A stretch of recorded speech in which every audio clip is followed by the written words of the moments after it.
السلام علیکم ورحمۃ اللہ وبرکاتہ۔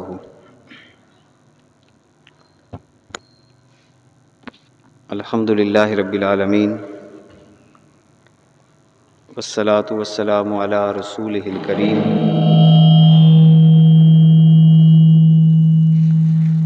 اما بعد فاعوذ باللہ من الشیطان الرجیم۔ بسم اللہ الرحمن الرحیم۔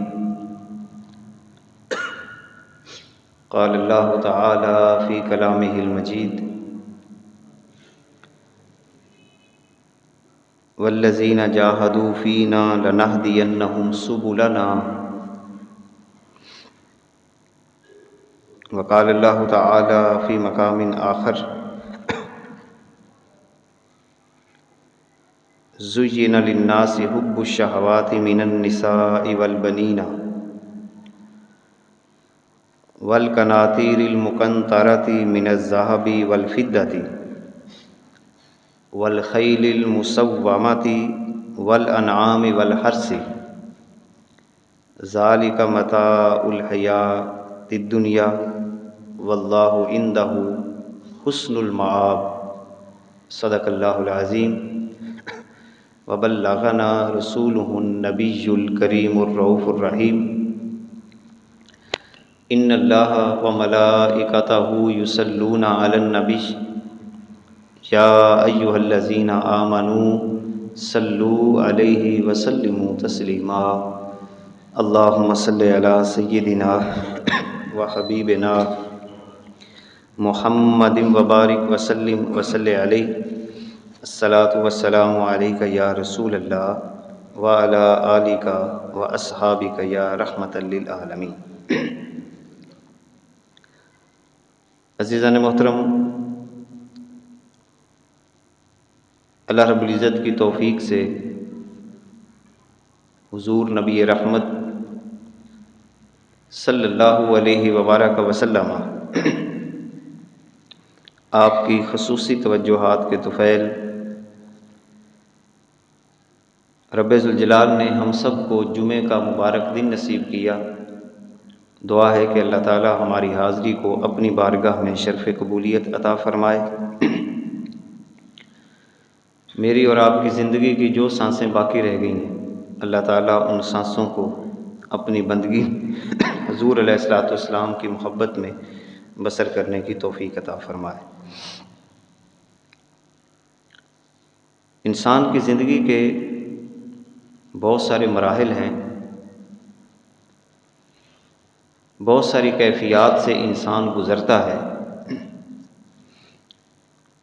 مگر جو چیز انسان کو ہر حالت کے اندر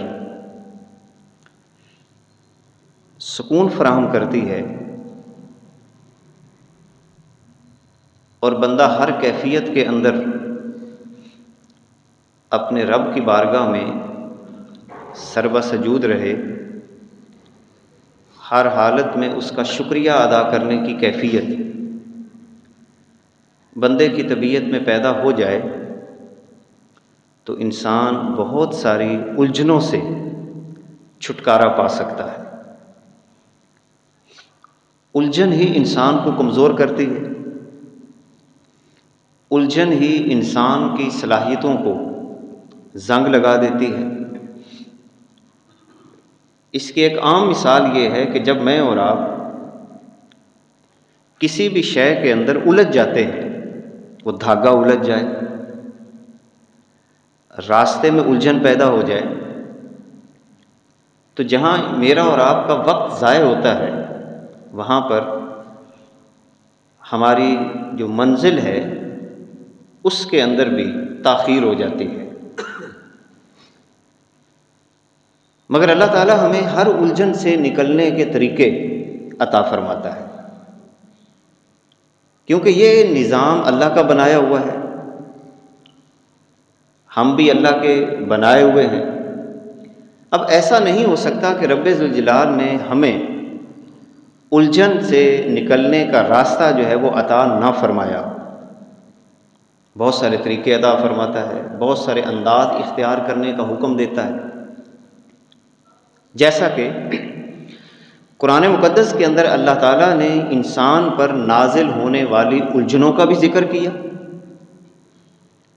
ساتھ ساتھ اللہ تعالیٰ نے ان کا علاج بھی ذکر کیا، اور جو بندہ ان الجھنوں سے اپنے ضابطے اختیار کرنے کی بجائے اللہ تعالیٰ کے عطا کردہ ضابطوں کو اختیار کر لیتا ہے، تو جہاں اس پر اللہ کی طرف سے رحمتیں نازل ہوتی ہیں، اللہ تعالیٰ اس بندے سے خوش ہو جاتا ہے، وہیں پر اللہ تعالیٰ اپنے اس بندے کو قربت خاص بھی عطا فرما دیتا ہے،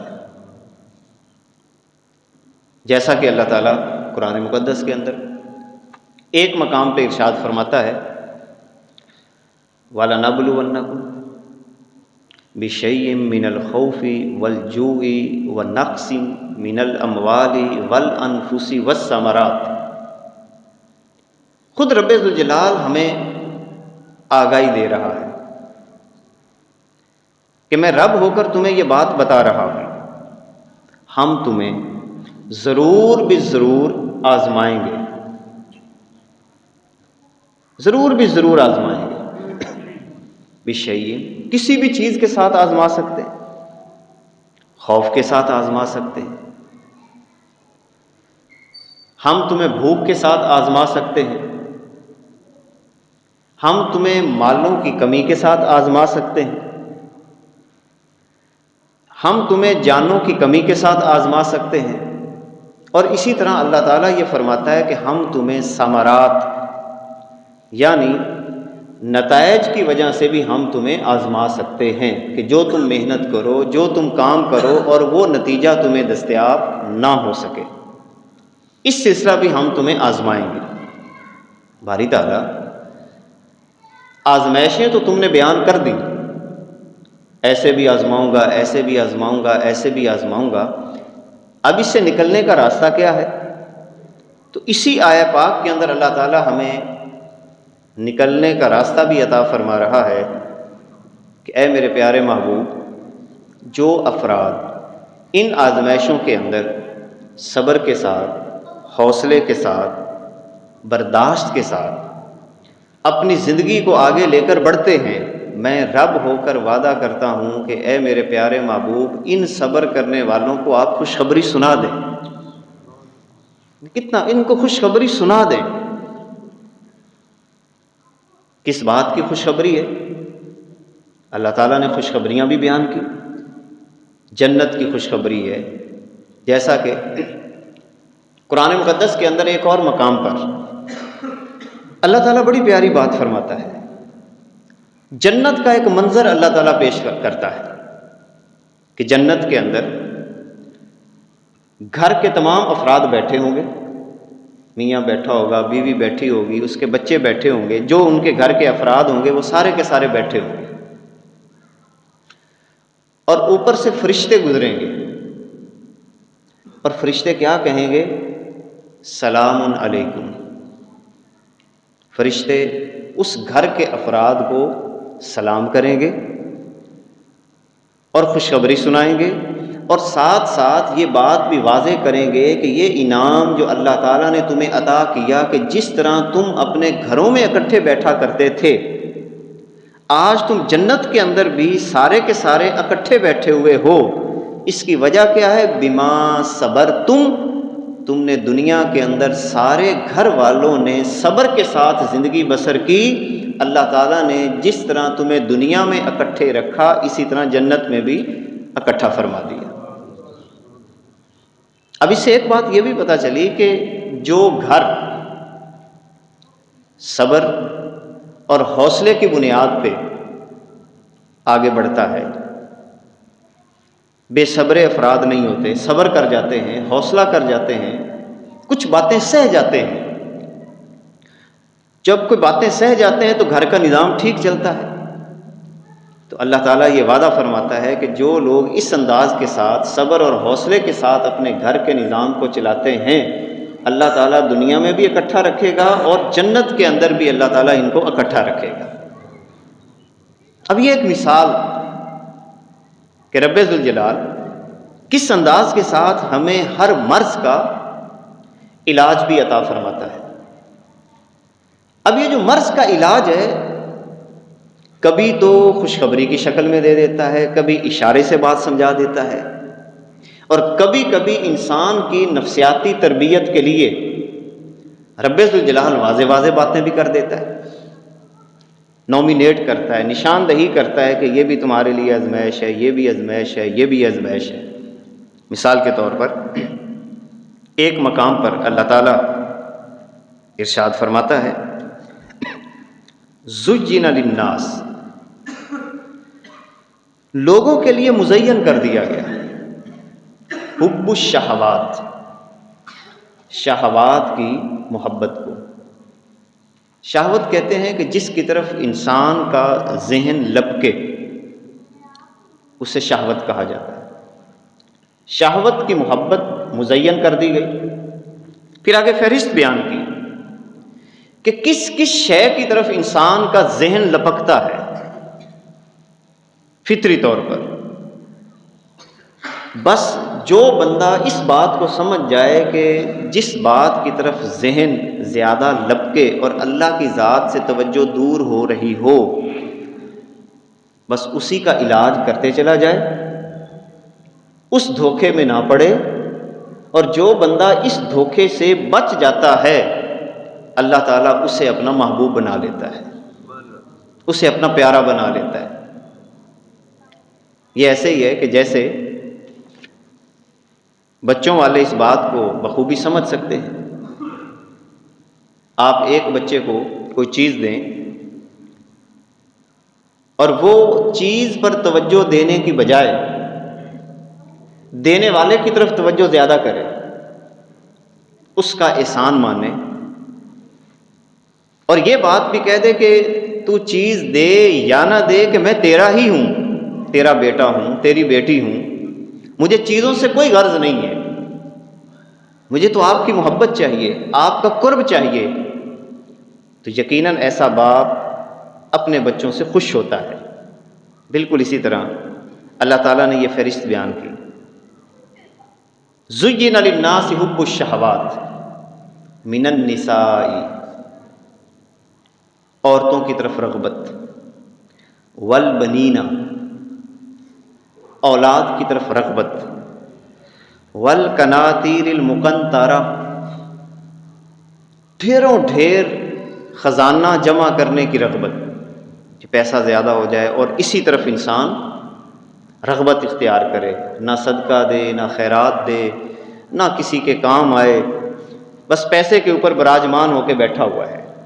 والقناطیر المقنطرہ من الذہب والفضۃ، سونا اور چاندی، والخیل المسومہ، اور نشان زدہ گھوڑے، والانعام، چوپائے، والحرث، کھیتیاں۔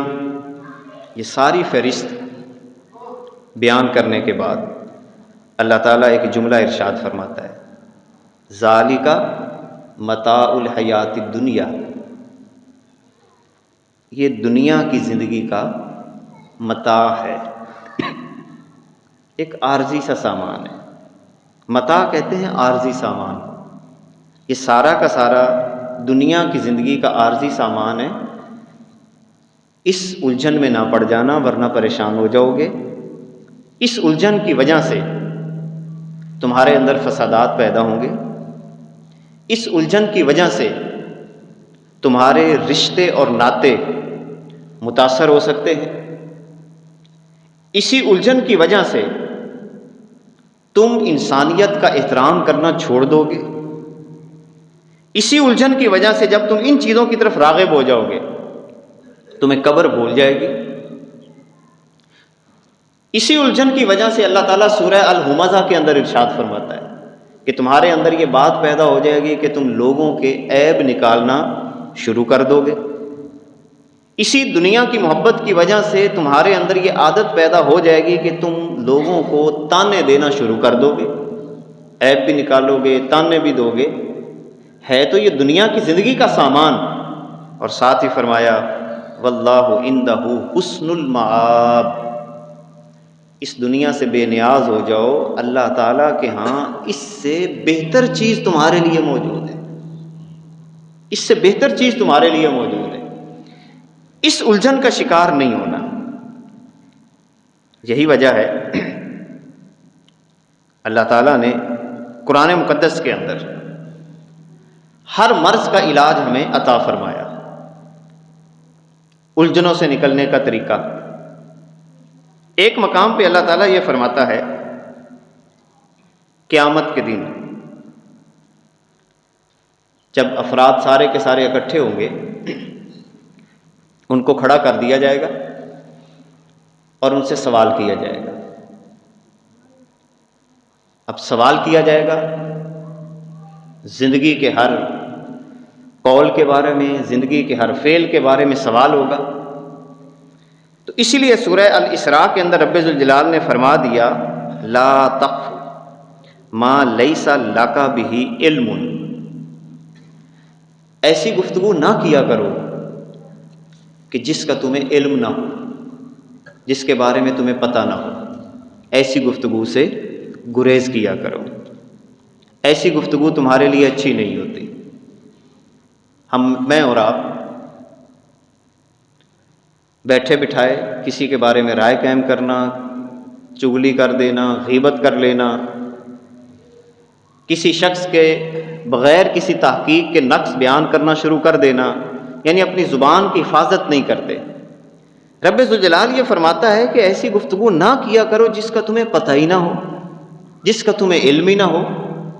کیوں؟ ان السمع والبصر والفؤاد کل اولئک کان عنہ مسئولا۔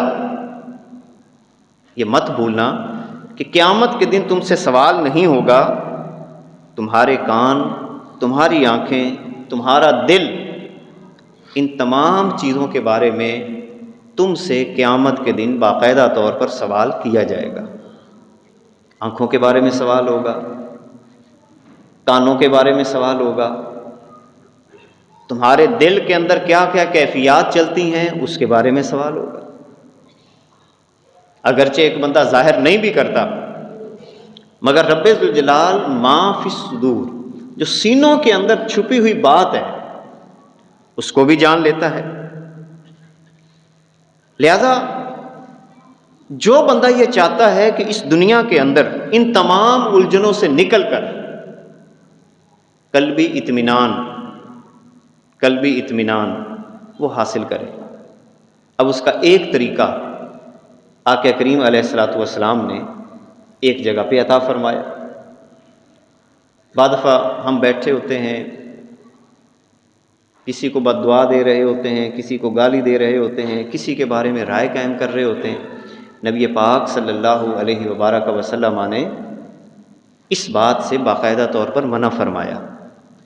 فرمایا جتنا وقت تم، یہ حدیث کا مفہوم بیان کر رہا ہوں، جتنا وقت تم ان باتوں میں لگا دیتے ہو، بیٹھے ہوئے ہیں، چغلی ہو رہی ہے، غیبت ہو رہی ہے، کسی پر ایسے ہی تبصرہ کرتے چلے جا رہے ہیں، جتنا وقت تم ایسی چیزوں میں ضائع کرتے ہو، کاش کہ اتنا وقت تم اللہ تعالیٰ کی یاد کے اندر بسر کرنا شروع کر دو۔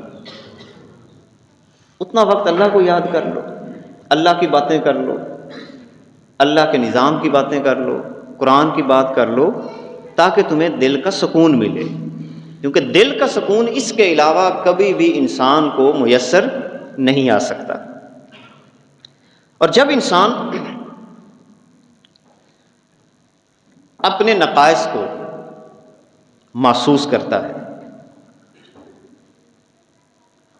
اور یہ دیکھ لیتا ہے کہ اللہ تعالیٰ کی ذات سے میں کتنی دوری پر ہوں۔ دیکھیں ہم لوگوں کے بارے میں کتنا تبصرہ کر جاتے ہیں، مگر اپنے آپ کو بھول گئے، اپنی ذات کو بھول جاتے ہیں، گناہوں کا مرقع ہیں، بد زبانی کا مرقع ہیں، دل ہمارے پاکیزہ نہیں ہیں، آنکھ پاک نہیں ہوتی، فراڈ کرنا ہم نہیں چھوڑتے، دھوکہ دینا ہم نہیں چھوڑتے، کسی کے بارے میں منفی رائے قائم کرتے ہم بھی تو ہیں۔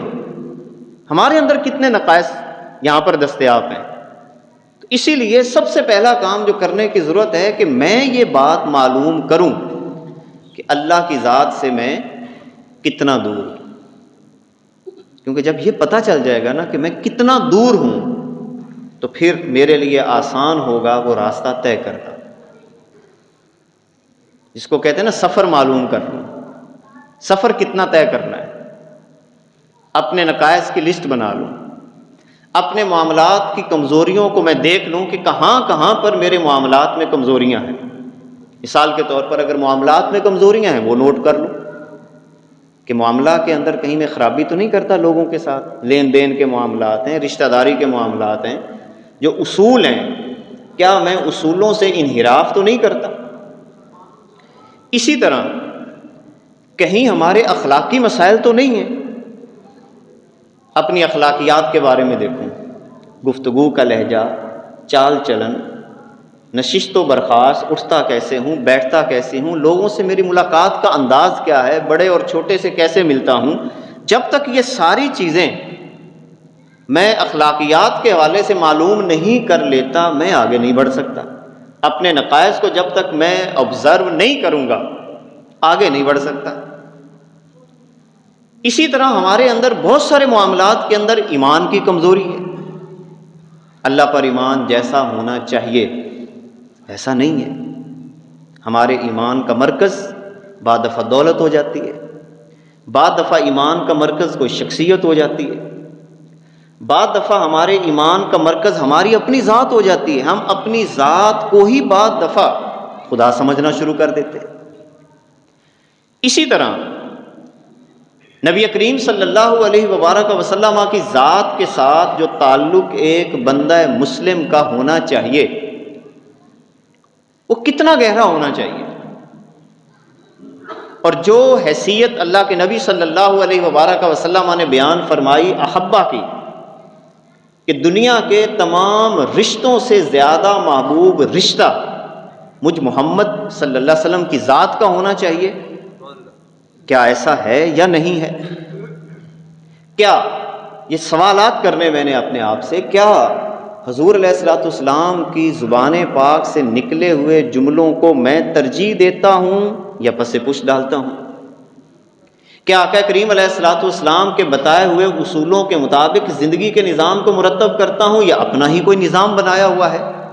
یہ ساری چیزیں نوٹ کرنے والی ہیں، اسی کو محاسبہ نفس بھی کہا جاتا ہے۔ جب تک بندہ محاسبہ نہیں کرتا آگے نہیں بڑھ سکتا، اللہ کی ذات کی طرف آگے سفر طے نہیں کر سکتا۔ ایمانیات کا پہلو ہے، عبادات میں کمزوری ہے، ہمارے روزوں کے معاملات ہیں، نماز کے معاملات ہیں، اس کے علاوہ جو عبادت کے پہلو ہیں، حج کی فرضیت کا مسئلہ ہے، حج فرض ہوا اس کی طرف توجہ نہ گئی، وہی باتیں جو پیچھے اللہ تعالیٰ نے فرمائی، بس پیسہ جمع کرنا ہے، پیسہ جمع کرنا ہے، پیسہ جمع کرنا ہے، کیونکہ اللہ تعالیٰ نے زمین کی بات کی، جائیداد کی بات کی، ڈھیروں ڈھیر سونے اور ہیرے اور جواہرات کی بات کی کہ جو چیز ہم پہ فرض ہے اس پر توجہ دینے کی بجائے ان شہوات کے اندر اپنا وقت برباد کر دیا، زندگی برباد کر دی۔ اسی لیے حضور علیہ الصلوۃ والسلام نے ہر عبادت کے اوپر جو بندہ سستی اختیار کرتا ہے اس کے لیے باقاعدہ طور پر وعیدیں سنائی۔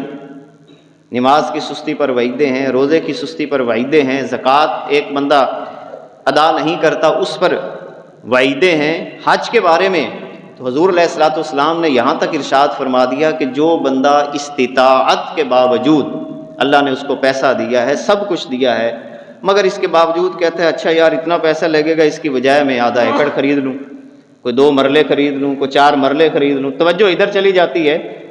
فرمایا کہ ایسا بندہ جو استطاعت کے باوجود حج کا سفر نہیں کرتا، اللہ تعالیٰ کو اس کے بارے میں کوئی پرواہ نہیں رہتی کہ وہ یہودی ہو کے مرے یا عیسائی ہو کے مرے۔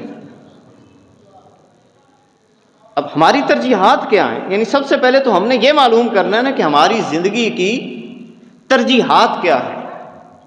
جو بندہ اپنی ترجیحات متعین نہیں کرتا، اپنے نقائص کو مد نظر نہیں رکھتا، اپنی کمزوریوں کا احساس نہیں کرتا، وہ بندہ نہ دنیا میں ترقی کر سکتا ہے، نہ روحانیت میں ترقی کر سکتا ہے، اور نہ ہی آخرت کے اندر کوئی اس کا حصہ ہے۔ جو بندہ چاہتا ہے کہ میں اخلاقی اعتبار سے آگے بڑھوں، روحانی اعتبار سے آگے بڑھوں، عبادت میں آگے بڑھوں، میں اپنے معاملات کے اندر ستھرا سے ستھرا تر ہوتا چلا جاؤں، وہ اپنے ہر پہلے والے نقص کا احساس کرے، اس کو دور کرے اور پھر اگلا سفر طے کرے، پھر وہ آگے بڑھتا ہے۔ اسی لیے اللہ تعالیٰ نے کتنی خوبصورت بات فرمائی، والذین جاہدوا فینا، جو لوگ ہماری بارگاہ میں آنے کے لیے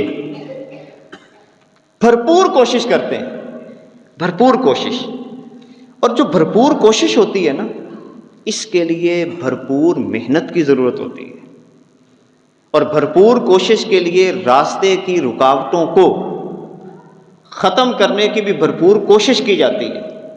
اور جو بندہ اس انداز کے ساتھ بھرپور کوشش کرتا ہے، اللہ تعالیٰ پھر وعدہ بھی عطا فرما رہا ہے، والذین جاہدوا فینا لنہدینہم سبلنا، رب ہو کر میں وعدہ کرتا ہوں جو باقاعدہ ذہنی طور پر، شعوری طور پر منصوبے کے تحت اپنی تمام کمزوریوں کا احساس کر کے ہماری بارگاہ میں آنے کے لیے بھرپور مجاہدہ، بھرپور محنت کرتا ہے، میں رب ہو کر وعدہ کرتا ہوں ہم اس کے لیے اپنی طرف آنے والے تمام راستوں کے حوالے سے اس کی رہنمائی کرتے چلے جائیں گے۔ رہنمائی خود اللہ تعالیٰ پھر عطا فرمائے گا۔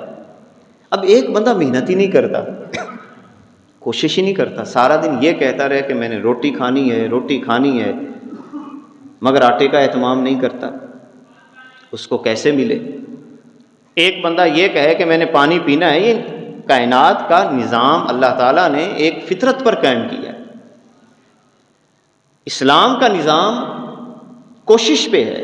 اگر یہ کوشش کا فلسفہ نہ ہوتا تو پھر ابراہیم علیہ السلام کو وہ 1400 کلومیٹر تقریباً سفر کرنے کی کیا ضرورت تھی مکہ مکرمہ میں آنے کی؟ کوشش کی ہے نا، اللہ نے راستے کھولے۔ ایک سادہ سی مثال ہے، اسماعیل علیہ السلام کے جب آپ نے پاؤں رگڑے تو پانی پہلی رگڑ پہ کیوں نہیں نکلا؟ کیا اللہ پہلے نہیں نکال سکتا تھا؟ مگر سائی کا لفظ جو ہمارے ہاں مشہور بھی ہے، ہماری اماں جان، اماں ہاجرہ صفا سے مروہ دوڑتی ہیں، مروہ سے صفا یہ پورے 7 چکر لگاتی ہیں۔ تو یہ 7 چکر لگانے کا مقصد کیا تھا؟ بھائی جب تم اپنی بھرپور کوشش کرو گے تو پھر ہم تمہارے لیے ایسے ایسے راستے نکالتے چلے جائیں گے۔ ہمارے لیے کتنی خوبصورت مثال ہے، ہماری اماں جان دوڑی، کوشش کی، محنت کی، اور محنت کا نتیجہ اور پھل اللہ تعالیٰ نے ایسا عطا فرما دیا کہ بیٹے کے قدموں سے نکلنے والا پانی، دنیا ختم ہو جائے گی وہ پانی آج تک ختم نہیں ہو رہا، جس کو آب زمزم کہا جاتا ہے۔ کتنا بڑا انعام اللہ نے عطا کیا۔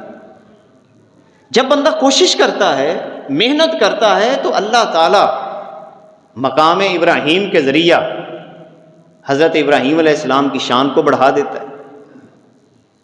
اب وہ پتھر ہے، عام بھی تو مزدور محنت کرتے ہی ہیں نا، اب اس پتھر پر ابراہیم علیہ السلام نے کھڑے ہو کر کعبہ کی تعمیر کی ہے، مگر اس کے پیچھے جو ایک محنت شامل ہے وہ بڑی طویل محنت ہے۔ آگ کے اندر چھلانگ لگا کے آئے ہیں، ایسے نہیں یہ سارا کچھ مل جاتا۔ آگ میں چھلانگ لگانے کا جذبہ جب تک پیدا نہ ہو، جب تک اپنا پورا جسم، اپنی سوچ، اپنی فکر، اپنی تمام تر صلاحیتیں رب کی بارگاہ میں ہر پہلو سے پیش کرنے کا جذبہ پیدا نہ ہو، اس وقت تک پھل نہیں ملا کرتے۔ پھل لینے کے لیے ضروری ہے کہ پہلے تمام تر مجاہدہ کیا جائے اللہ کی بارگاہ۔ اور آخری بات یہ کروں گا، جتنی جستجو میری اور آپ کی زیادہ ہوگی، بات جستجو پہ ہے، اتنا جلدی ملتا ہے۔ اب جلدی کیا ملتا ہے؟ کوئی پیسے نہیں مل جائیں گے، یہ بھی ذہن میں رکھیں۔ ہمارے ہاں یہ بھی ایک بڑا عجیب فلسفہ ہو گیا ہے کہ کیا جلدی ملے گا؟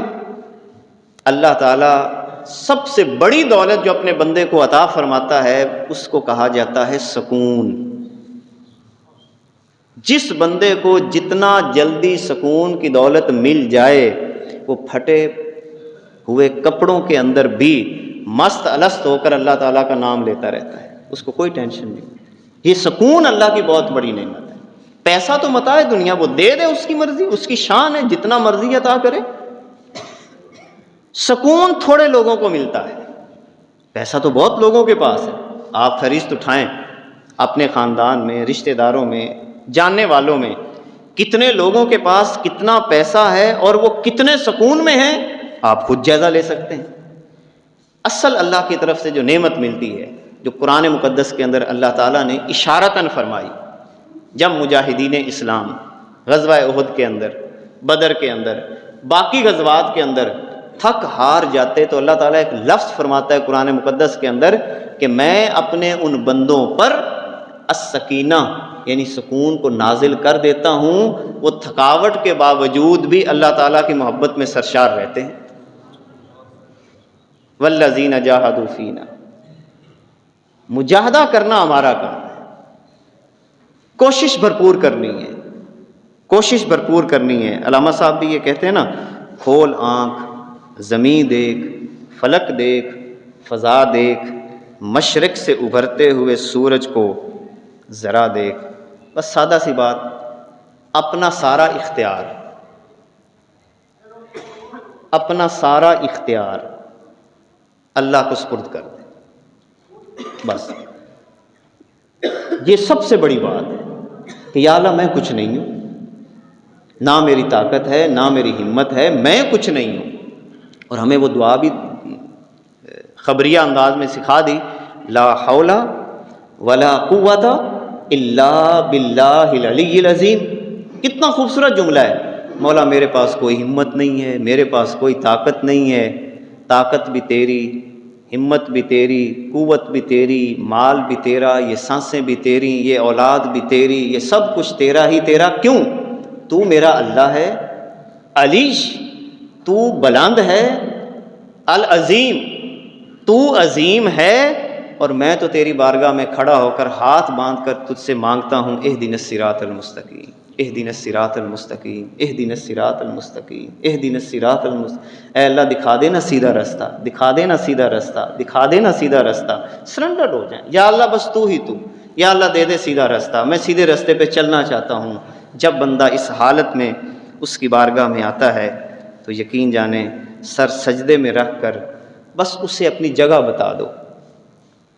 یہی کام کرنا ہے، جمعہ پڑھتے ہوئے، نوافل پڑھتے ہوئے، سر سجدے میں رکھ کر اسے اپنی جگہ بتا دو، یا اللہ میں تو ان کمزوریوں میں گرا ہوا ہوں، یہ میری جگہ ہے، یہ میری جس دلدل میں پھنسا ہوا ہوں نا، میں یہ اس دلدل کے اندر پھنسا ہوا ہوں، بتا تجھے رہا ہوں، اب نکالنا بھی تیرا کام ہے، اب نکالنا بھی تیرا کام ہے۔ انشاءاللہ تعالی جب بندہ اس جذبے کے ساتھ آگے بڑھتا ہے تو اللہ تعالیٰ دنیا میں بھی سرخروئی عطا فرماتا ہے، اور آخرت کے اندر بھی اللہ تعالیٰ اپنے ان بندوں کو سرخروئی عطا فرماتا ہے۔ اللہ ہم سب کی حاضری کو اپنی بارگاہ میں شرف قبولیت عطا فرمائے۔ وآخر دعوانا ان الحمد للہ رب العالمین۔